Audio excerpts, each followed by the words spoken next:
സഹോദരങ്ങളെ, ആ സ്വർഗത്തിൽ എല്ലാവരും, അവിടെ എല്ലാവർക്കും 33 വയസ്സാ. കളവന്മാരില്ല, പ്രായമുള്ളവരില്ല, കുട്ടികളില്ല, എല്ലാവരും യുവാക്കളാണ്. എല്ലാവർക്കും 33 വയസ്സ്. അവിടെ സൗന്ദര്യത്തിന്റെ വേർതിരിവില്ല, കറുത്തവനെന്നോ വെളുത്തവനെന്നോ ഒന്നുമില്ല. എല്ലാവർക്കും ഒരേ സൗന്ദര്യം. മഹാനായ യൂസുഫ് നബി അലൈഹിസ്സലാം, യൂസുഫ് നബി അലൈഹിസ്സലാമിന്റെ സൗന്ദര്യമാണ് സ്വർഗവാസികൾക്ക് മുഴുവനും. അള്ളാഹുവിന്റെ പ്രവാചകൻ സ്വല്ലല്ലാഹു അലൈഹി വസല്ലമ തങ്ങൾ പറയുന്നു, എന്റെ പ്രിയമുള്ള സഹോദരങ്ങളെ, അവരവരുടെ ഭാര്യമാരുടെ കയ്യിൽ പിടിച്ചുകൊണ്ട് അള്ളാഹുവിന്റെ സ്വർഗത്തിന്റെ അനുഗ്രഹങ്ങളിലൂടെ, അവിടെ പനിയില്ല, തലവേദനയില്ല, ക്യാൻസർ ഇല്ല, ട്യൂമർ ഇല്ല, ഒന്നുമില്ല. എല്ലാവരും അവരുടെ ഭാര്യമാരുടെ കയ്യിൽ പിടിച്ചുകൊണ്ട് അള്ളാഹുവിന്റെ സ്വർഗത്തിലൂടെ ആസ്വദിച്ചുകൊണ്ട് നടക്കുകയാ. അവിടെ ഒരാളും കഷ്ടപ്പെടണ്ട, ഒരാളും ജോലിക്ക് പോകണ്ട, ഒരാളും ആഹാരത്തിന് വേണ്ടി പരിശ്രമിക്കണ്ട.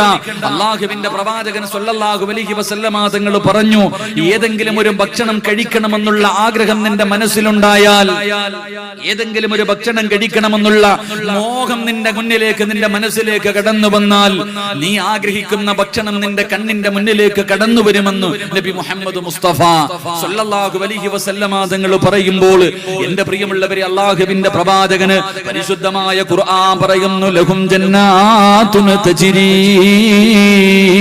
മിൻ തഹ്തിഹൽ അൻഹാർ. അരുവികൾ ഒഴുകുന്ന സ്വർഗ്ഗത്തെ കുറിച്ച് ഖുർആൻ പറയുകയാണ്.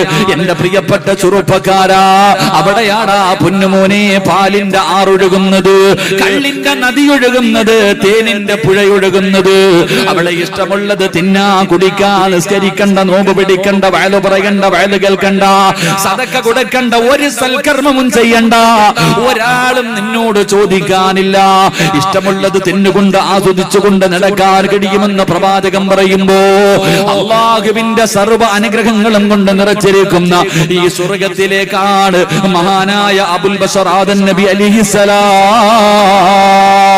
അല്ലാഹുവിന്റെ സർവ്വ അനുഗ്രഹങ്ങളും കൊണ്ട് നിറച്ചിരിക്കുന്ന ഈ സ്വർഗത്തിലേക്കാണ് നമ്മുടെ പിതാവായ ആദം നബി അലൈഹിസ്സലാമിനെ